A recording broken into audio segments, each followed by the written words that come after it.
Marvelous Ham-Ha, friends and loved ones, how are you today? Do you know what time it is?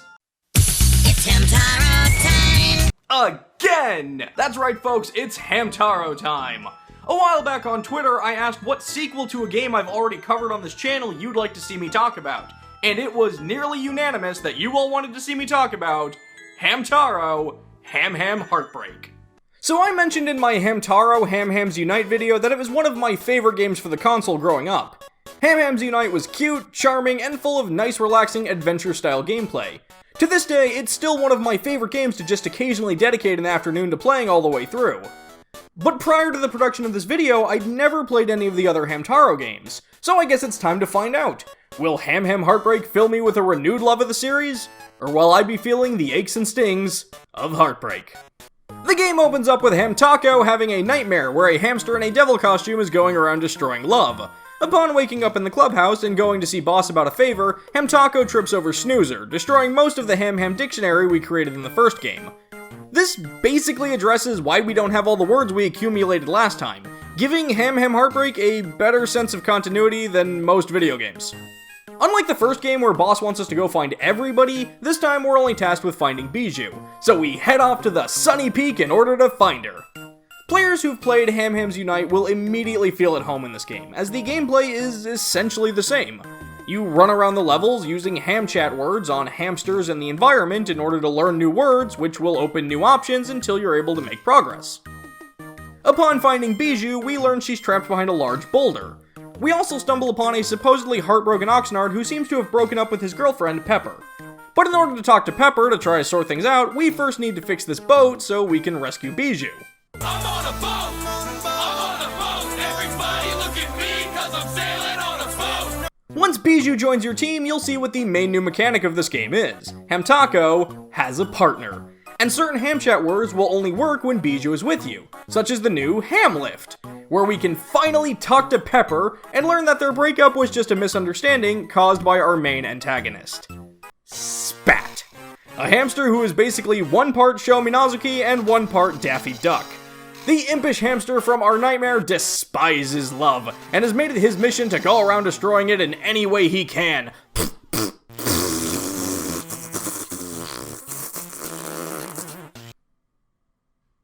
Back at the clubhouse, Hamtaco and Bijou tell Boss about Spat's plan, and another new hamster named Harmony shows up. This angelic hamster commandeers the clubhouse and instructs us to stop Spat and fill up our love meter by healing broken hearts. And that's basically the game. Nearly everything you do is to accomplish one of your three main goals: stopping Spat, reuniting a couple, and or filling up your Hamchat dictionary. Spat will show up on the overworld map when he's in the middle of one of his despicable plans, and upon defeating him, he'll disappear, and Harmony will instruct you on where to chase after him next. I have to confess though, I don't always understand what exactly Spat's plan is. Some make sense, but like at Sunny Peaks, he just kidnapped this hamster. Hamnapped? No, that sounds like what Snoozer does. But like, he just tied this guy up and is just standing here. I don't get what his plan was. But we reunite these two hamsters and restore their love of, mutual weight gain fetishism? I don't know, no judgment from me. Once the Sunny Peak is cleared out, we find a distressed Seymour at the clubhouse. Oh, right, Seymour is this hamster. He can swim because he has a Koopa shell. He's sad because he found a note to the love of his life, Barrett, from the coolest ham in the entire world, Broski. So Hamtaco and Bijou head off to the beach of Sunny Bay to sort things out. The beach is filled with all sorts of colorful characters for you to talk to. This lady whose husband forgot to get them an anniversary present, the soccer coach from the first game, only now they play soccer with the world's smallest pineapple, and of course, Broski. God, he's so cool! But he has no idea who Barrett is. So then, who wrote the love note? It was Spat. He also told Barrett that Seymour was drowning and she has to go out on a board to rescue him, trapping her ever so slightly out at sea before escaping in a rubber raft. So now we have to find a hamster to save her. So naturally we ask Broski, the cool dude with Tood, and also a surfboard. Except his surfboard is Just for show? He can't swim? He's never surfed in his life? God, broski, you suck! Lives are at stake here! Yeah, I'm just kidding, you're still the coolest. But you've probably already figured out what you need to do. Go get Seymour to use his magic Koopa shell to swim out and save Brett, where they patch things up and we've repaired another Heartbreak. That's the name of the game. We also have to help the captain of the boat fix his marriage, because he forgot his wedding anniversary. Naturally, this is accomplished by going to an island and winning a hula contest, because the prize is the captain's wife's favorite flower. But that's not important, because Spat apparently used magic to disguise himself as Pashmina and Penelope in order to create a rift between them, and oh jeez, what is it with these Hamtaro games and making Pashmina naked? Avert your eyes, children! This all comes together in one of those dramatic rooftop scenes where it's like, shoot her, she's the fake! No, shoot her, she's the fake! And thanks to some advice from Elderham, we solve the matter and Penelope headbutts Spat off a cliff where he gets eaten by a giant fish. So, all's well that ends well.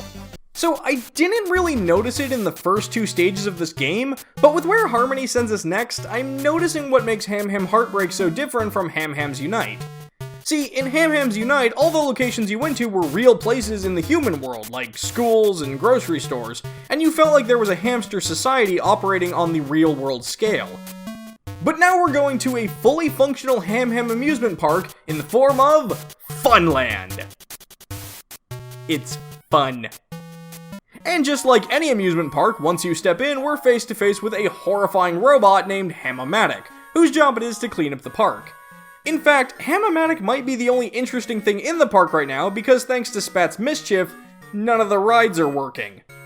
If couples can't ride rides, there can be no romance on top of the Ferris wheel, no holding another ham's hair back while they barf after the roller coaster. How diabolical. But fret not, we've got an ace up our sleeve. Hammatic, attack!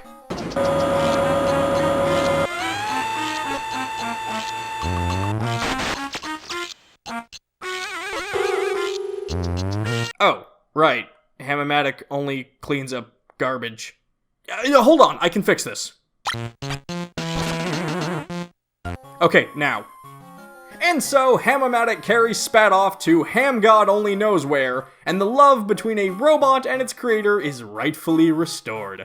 Power is restored to the rides, and Funland is fun again. Except for Sandy, because her boyfriend Maxwell would rather read his dumb book than hang out with her. And believe me, we try everything. We try stealing his book, we try yelling at him, we try yelling at him again, but angrily this time. Nothing seems to work. Eventually, thanks to Sandy, we help Maxwell realize that you should be having fun with friends at a theme park rather than sitting on a bench and reading a book, which, I gotta say, Maxwell, for the smart one, you're kind of an idiot. But hey, another love restored, a couple new Hamchat words, and another Spat plan foiled, so where to next, Harmony? Oh, spooky, haunted house. I did say the locations in this one were a little bit crazier. The Boo Manor is hosting a special couples night where they have a chance to win a spooktacular prize. Spat doesn't really have an evil plan here, he just wants the prize. But if Hamtaco and Bijou want to win the prize, they'll have to beat Dexter and Howdy, who both want to win the prize to give as a gift to impress Pashmina. Oh, those rascals. This is probably my least favorite area in the game. You have to constantly go up and down elevators and stairs, there's a period where Hamtaco falls down a trap door and you play as Bijou for a bit, and you have to solve a series of fairly crazy puzzles. One of which involves urinating on your reflection. There's even a boss fight against a giant ghost here that you have to poke in the face. This game has boss fights?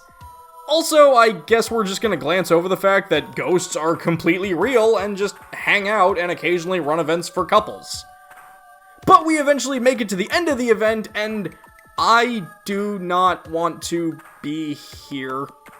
Right before the ghost host of the evening gives us our spooktacular prize, Spat emerges and demands the prize for himself, but you see, it won't work for him. Because the real prize was the bond Hamtaco and Bijou shared that allowed them to overcome these hurdles. The real prize was love. Yeah. I feel ripped off too. Spat throws a hissy fit, so the ghost attempts to scare him away by being, you know, an actual ghost. But Spat's all like, whatever. So the guy turns into a cat, scares Spat away, and our work is done here. Harmony tells us that Spat has gone off to the Wildwoods, so I guess we're gonna go there next. Oh, so before we get into this, remember how back in Ham Hams Unite I said I hated Cappy because he's literally the worst? Well, hey Cappy, you're still the worst! Not only does Cappy think Spat is like super cool and totally not evil despite the devil costume and diabolical laughter, but buys an acorn cap from him that Spat stole from this guy, Cedric. Now, to be fair, Cappy didn't know it was stolen. I'm sure if we explained to him that it was stolen and the owner really wants it back, he'll simply... Oh, no, he's throwing a hissy fit and running away.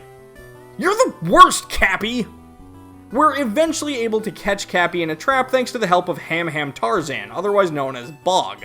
And Cappy eventually does the right thing and returns the hat to Cedric, where they can bond over hats, creating a new love for our love meter.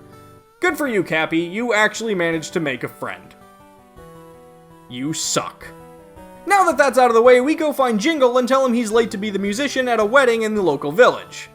Oh yeah, there's a local village. It's kinda nuts.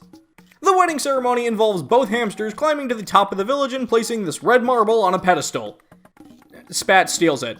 I mean, I assumed you at home could kinda guess that by now. As soon as we leave the village to chase after Spat, this kid shows up with a slingshot and shoots both of us in the face, before doing what may be one of the most hilarious runaways I've ever seen in a video game. But you know what they say, fight Slingshot with Slingshot. So we talk to the local inventor, oh yeah, there's a local inventor, and he builds us our own slingshot out of some stuff we found. So the first thing we do is get a little payback and shoot that kid in the face. Unfortunately, we can't just shoot Spat as he stands in his safe spot because he'll just dodge our attacks.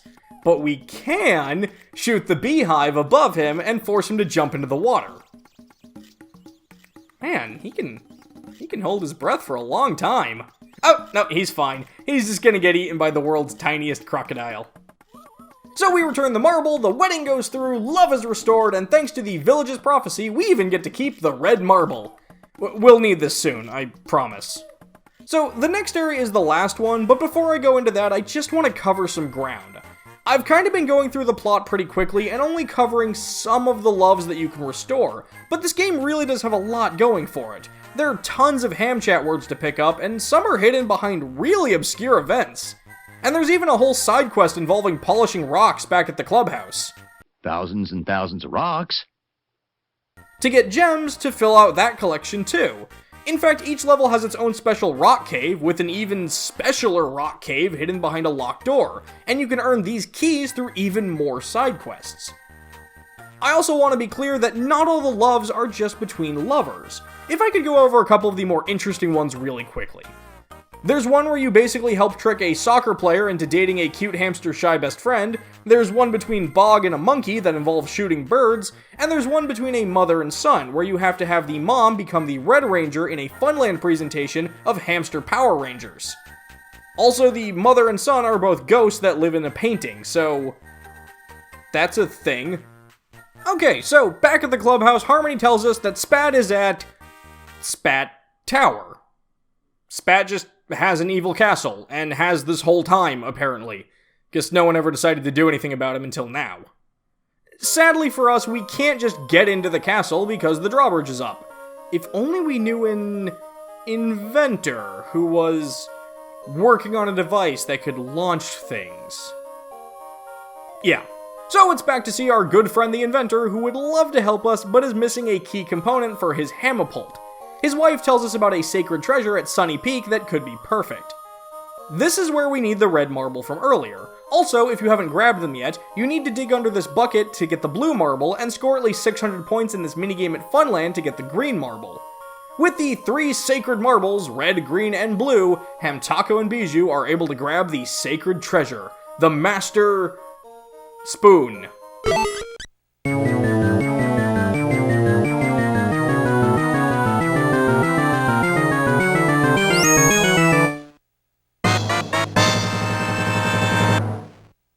Between this and the Koopa shells, I think Nintendo is gonna sue somebody. Oh wait, Turns out Shigeru Miyamoto actually worked on these games as a producer. Wow, and so did Iwata.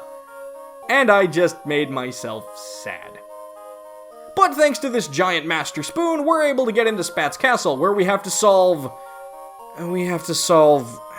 Oh, jeez. I hate these so much. I hate these so very, very much. They suck. And now for the final showdown against Spat, the final battle where he has a giant flying robot. Okay, look, I know I've played games in the past that just happen to have giant robots suddenly show up at the end, but I swear, I'm not doing it on purpose, and it's the last thing I expected from a Hamtaro game of all things. After we blow it up with special love bullets we got from Harmony, Spat reveals he's actually an angel ham just like Harmony, and he leaves forever. Or, I mean, at least for the rest of this game. I don't know. Harmony congratulates us, and the credits roll. At this point, if you haven't saved all 20 loves in the game, now's the time to do it, and upon completing all 20, Harmony restores the 21st love, the love between Bijou and Hamtaco. Wait, Bijou likes Hamtaco?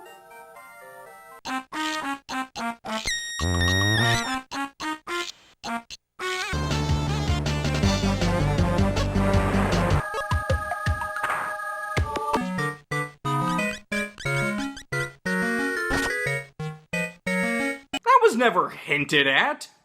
You can also use the post-game to finish off your Hamchat dictionary, which involves winning the top rank in the hula contest to get the last word, which can only be accomplished by making a dance out of the hardest to find optional words from before. But like in Ham Hams Unite, completing the dictionary awards players with another set of credits. And then, the ham world is your ham oyster.